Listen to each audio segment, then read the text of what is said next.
उपसभापति महोदय, केरल राज्य का नाम केरल से केरलम होना सिर्फ केरलम वासियों के लिए ही नहीं, पूरे भारतवासियों के लिए गर्व का विषय है। क्योंकि हम एक भारत की बात करते हैं, हम श्रेष्ठ भारत की बात करते हैं, और हमारे भारत की विशेषता ही यह है कि विभिन्न भाषा, विभिन्न देश, विभिन्न प्रकार की बोलियों और कई अपने स्थानीय कला संस्कृति में संस्कारों में लिपटा हुआ भारत अलग अलग दिखता तो जरूर रहे, लेकिन एक भारत के स्वरूप को दर्शाता है। भारत माता तेरी जय हो, विजय हो जसोगान के साथ।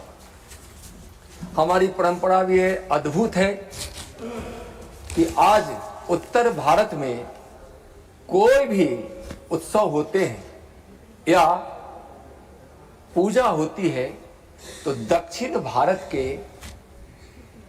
सामग्रियों से उत्तर भारत की पूजा होती है। इसका एक उदाहरण मैं दूंगा कि नारियल के बिना उत्तर भारत का न कोई उत्सव होता है, नहीं कोई पूजा ही संपन्न होती है। दक्षिण में जब हम जाते हैं मंदिरों में तो वहाँ जो प्रसाद मिलता है, उत्तर भारत के गेहूं से बना हुआ प्रसाद अन्य प्रसादों के साथ एक प्रमुखता के साथ जरूर रहता है।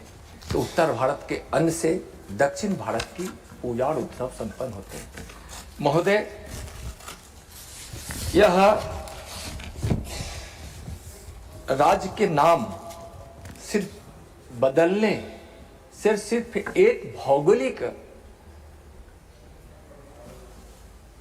आकारों के नाम का परिवर्तन केरलम करने से सिर्फ नहीं है, वह तो है ही, लेकिन मलयालम भाषा में केरलम है, जो केरला की संस्कृति, सभ्यता, वहाँ की भावनाओं का प्रकटीकरण है।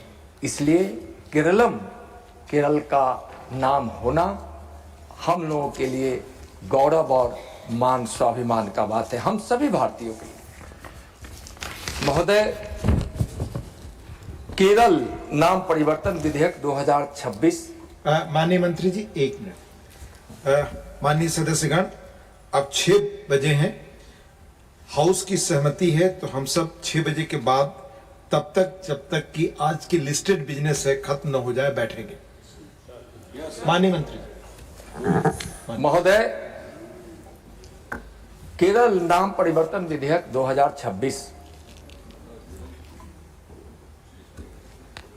सदन में आया, लोकसभा से होकर राज्यसभा में चर्चा के पश्चात अभी इसका रिप्लाई हो रहा है, और विश्वास है कि कुछ पल बाद यहाँ सदन इस विधेयक को पारित कर एक नया इतिहास बनाने का काम भी करेगा। महोदय, यह विधेयक माननीय प्रधानमंत्री जी के प्रेरणादायी नेतृत्व में और माननीय गृह मंत्री जी के मार्गदर्शन में लाया हुआ यह गौरव का यह विधेयक है। मैं सभी माननीय सदस्यों का, जो 26 माननीय सदस्यों ने अपने अमूल्य और विषयों को यहाँ रखा है, अपने विचारों को रखा है, लेकिन कुछ सदस्यों अपने विचार रखने के साथ साथ, समर्थन देने के साथ साथ कुछ किंतु, परंतु, लेकिन, चूंकि, दिस दैट करके कहीं न कहीं अपनी भावनाओं में इस विधेयक के खिलाफ अपनी बातों को रखने का प्रयास किया है। समर्थन जरूर किए हैं, लेकिन मैं वैसे सदस्यों का भी आभार व्यक्त करना चाहूँगा कि जिन्होंने किंतु परंतु लगाया है, उसको बहुत अच्छे से इसी सदन के माननीय सदस्यों ने बहुत ही तार्किक तरीके से उनको समझाने का भी काम किया है। इसलिए उनको भी हम सारे विचार व्यक्त करने वालों के साथ साथ उनको भी हम हृदय से उनका हम आभार व्यक्त करते हैं।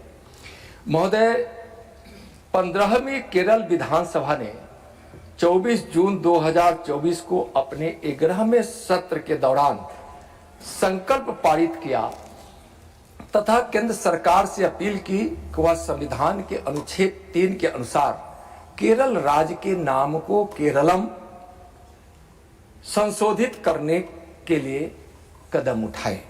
महोदय, केरल सरकार द्वारा दिया गया कारण यह है कि राज्य का नाम मलयालम भाषा में केरलम है, इसलिए संविधान की पहली अनुसूची में राज्य का नाम केरल दर्ज किया गया है।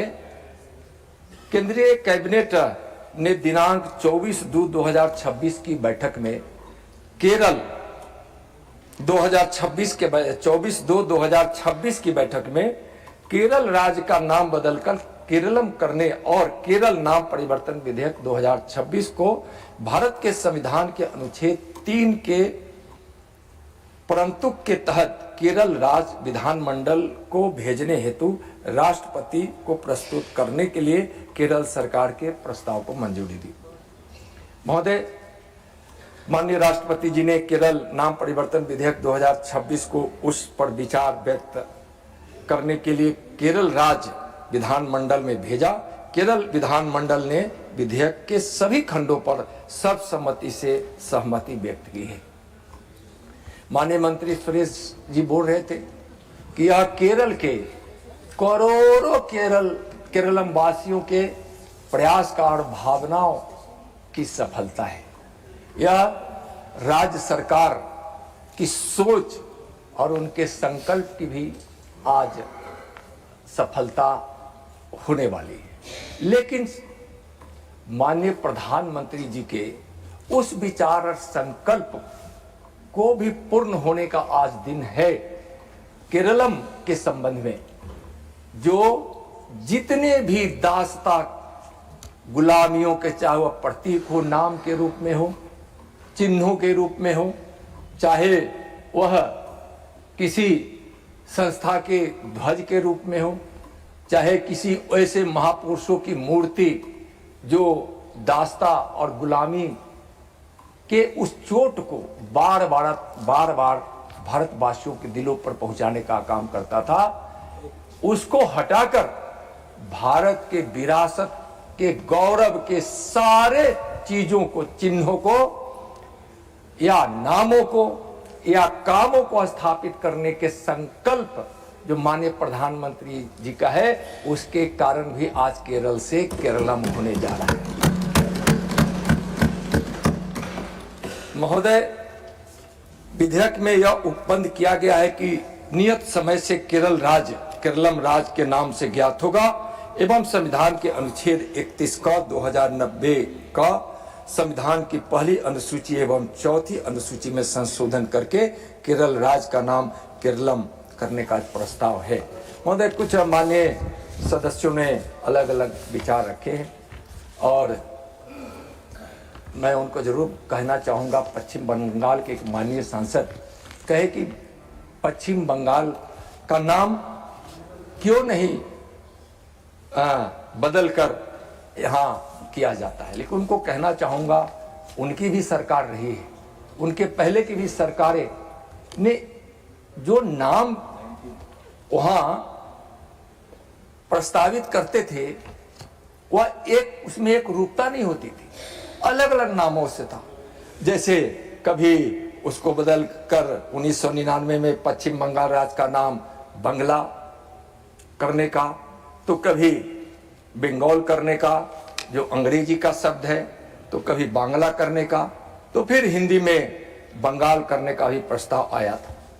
2018 में भी प्राप्त हुआ था, जिसमें राज्यों का नाम तीनों भाषाओं में करने का एक अनुरोध हुआ था, लेकिन कभी भी एक रूप में, एक रूपता के साथ पश्चिम बंगाल के नाम का प्रस्ताव यहाँ नहीं आया। लेकिन अभी हमारे पश्चिम बंगाल के माननीय सांसद जी, हाँ, एक मिनट हमारे भट्टाचार्य साहब ने पश्चिम बोंगो करने का आराध किया है, मैं अनुरोध किया है।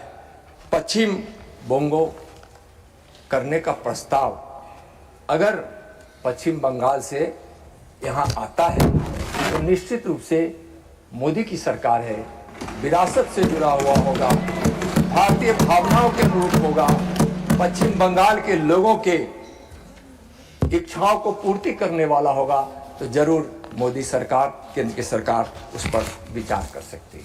महोदय, मैं यह जरूर कहना चाहूँगा, बहुत सारे नाम वैसे भी आए हैं। उपेंद्र जी बता रहे थे कि पटना का नाम पाटलिपुत्रा हो, या कुछ अन्य माननीय सदस्यों ने भी कुछ ऐसे नामों को रखने का प्रस्ताव यहाँ दिया है।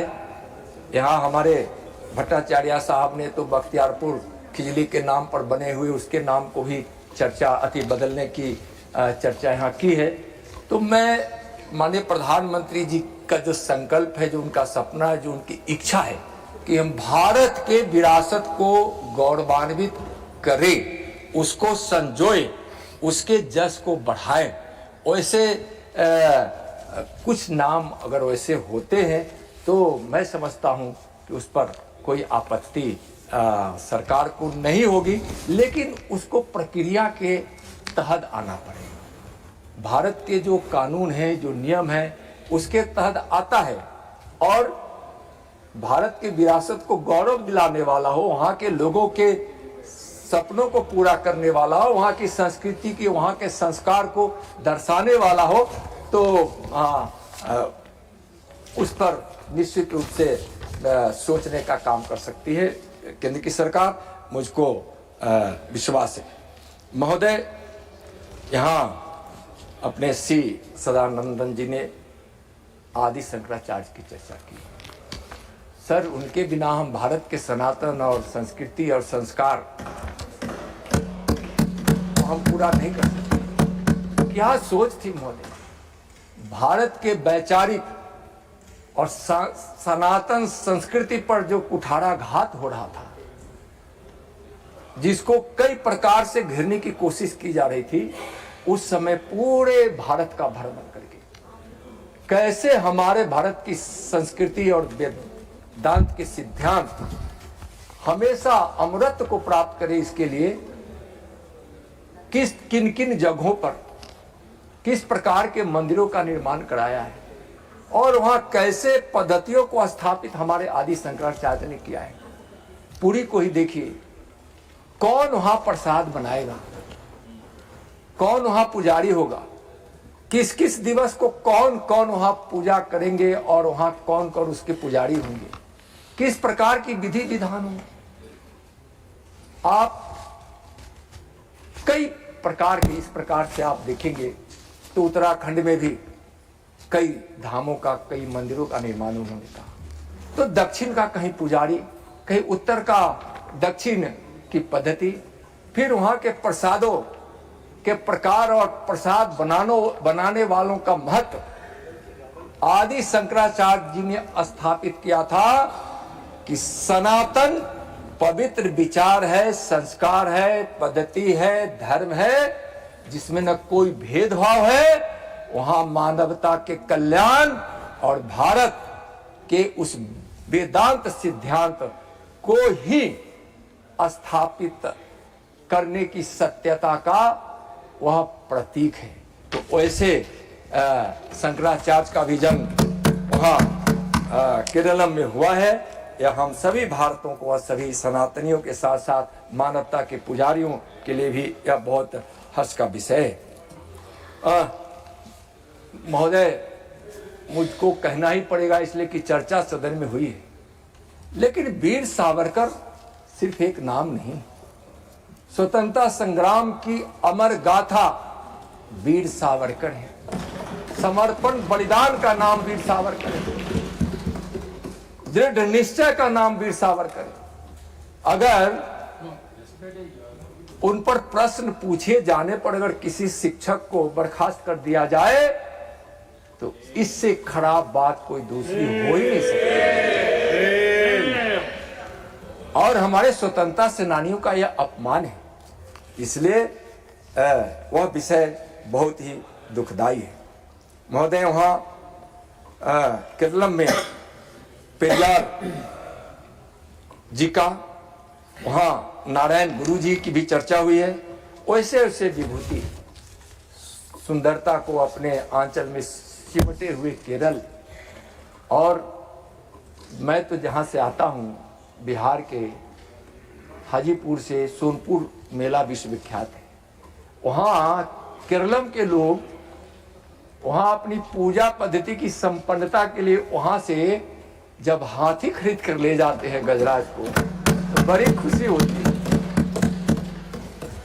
तो आज मैं निश्चित रूप से आप जरूर सदन को कहना चाहूँगा कि हम भारतवासियों के लिए यह गर्व का पल है और गौरव का भी विषय है। तो निवेदन करेंगे जरूर हम कि इस विधेयक को यहाँ पारित करने की कृपा करें। धन्यवाद, धन्यवाद माननीय मंत्री जी। नाउ